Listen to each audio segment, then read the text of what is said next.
ये है new India way of truth. आपसी कला और गुटबाजी किसी भी पार्टी में हो वो आखिर में ले डूबती है। चुनाव नजदीक हैं, वक्त है जमीनी स्तर पर मजबूत पकड़ बनाकर एक साथ काम करने का, लेकिन ऐसा होता कांग्रेस पार्टी में नजर नहीं आ रहा। दरअसल कांग्रेस के नेता आजाद अली ने भले ही राज्य सरकार पर निशाना साधा हो और प्रदेश में 2022 में कांग्रेस की सरकार बनाने का दावा कर दिया, लेकिन अपनी ही पार्टी से वो थोड़ा सा डिसअपॉइंट भी नजर आए। भारतीय जनता पार्टी का चेहरा पूरे भारतवर्ष में जहां जहां भी चुनाव हुए इनका नकाब उतरते जा रहा है, क्योंकि यह सिर्फ एक प्रोपगंडे के तहत ही मैदान में उतर रहे हैं।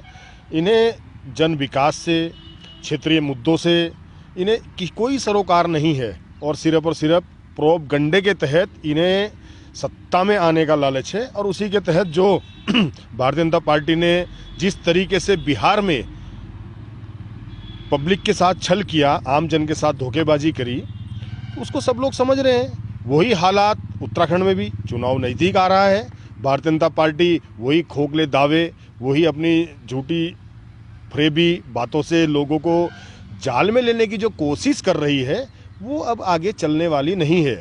कांग्रेस पार्टी हर तरीके से तैयार है और कांग्रेस पार्टी ने पूरी तैयारी कर ली है। सहसपुर विधानसभा से दावेदार आजाद अली ने कांग्रेस के प्रदेश उपाध्यक्ष पर बिना किसी नाम लिए जमकर निशाना साधा। इतना ही नहीं, उन्होंने शिकंडी तक कह दिया। भले ही किसी का नाम ना लिया हो, लेकिन इशारा साफ समझ आता है। कांग्रेस में जिस बगावत की बात आप कर रहे हैं, वह बगावत नहीं है, वह कुछ ऐसे शिखंडी हैं जो हमारे राष्ट्रीय नेता हरीश रावत जी को, पीसीसी चीफ को कहीं ना कहीं गुमराह कर अपनी रोटियां सेकने का काम कर रहे हैं। लेकिन पीसीसी चीफ को और हमारे राष्ट्रीय नेता हरीश रावत जी को अब ऐसे गद्दारों को निकालकर पार्टी से बाहर फेंकने की आवश्यकता है, क्योंकि यह वही शिकंडी हैं जिन्हें कांग्रेस पार्टी से कोई मतलब नहीं है। यह सिर्फ अपने व्यक्तिगत लालच के लिए आज बयानबाजी जो कराई जा रही है या जिस बयानबाजी को तुल दिया जा रहा है, यह सिर्फ कांग्रेस को नुकसान करने की एक सोची समझी साजिश है। और यह वो लोग हैं जो हमारे पीसीसी चीफ हों या राष्ट्रीय नेता हमारे हरीश रावत जी हों, इनके लिए भी भस्मासुर का काम करेंगे। अगर जरूरत पड़ जाती है तो जरूरत पड़ने पर ये लोग कांग्रेस पार्टी की कब्र तो इन्होंने पहले भी खोदी, आगे खोदने में भी चूक नहीं करेंगे, बशर्ते इनका अपना मकसद हल होना चाहिए।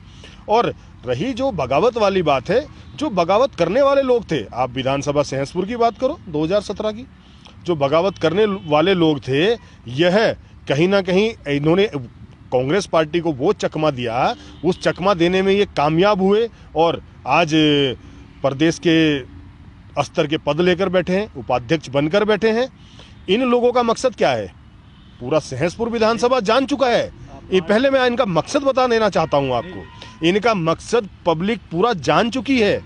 इनका मकसद सिर्फ और सिर्फ यह है टिकट लेना, टिकट नहीं मिलता चुनाव लड़ना। सिर्फ इनका सपना क्या विधायक बनने का ही है, इन्हें क्षेत्र से कोई सरोकार नहीं है। हालांकि कांग्रेस के दिग्गज नेता में शुमार हरीश रावत ने भी कुछ इसी तरह का अपना स्टेटमेंट दिया था। ऐसे बयानों से राजनीति एक बार फिर से गर्मा गई है, जो इशारा करती है कि कांग्रेस में ऑल इज नॉट वेल वाली स्थिति हो गई है। जिन लोगों ने कांग्रेस से बागी होकर कांग्रेस को हराने का काम किया और अन्य दलों में चले गए, उनकी पार्टी में वापसी की सुगबुगाहट भी तेज है। चुनाव नजदीक है, अगर यही फूट या गुटबाजी रही तो 2012 और 17 विधानसभा चुनाव की तरह 2022 का चुनाव भी कांग्रेस को भारी पड़ सकता है और बीजेपी कहीं बाजी न मार जाए। सहसपुर से न्यू इंडिया की रिपोर्ट। ये है new India way of truth.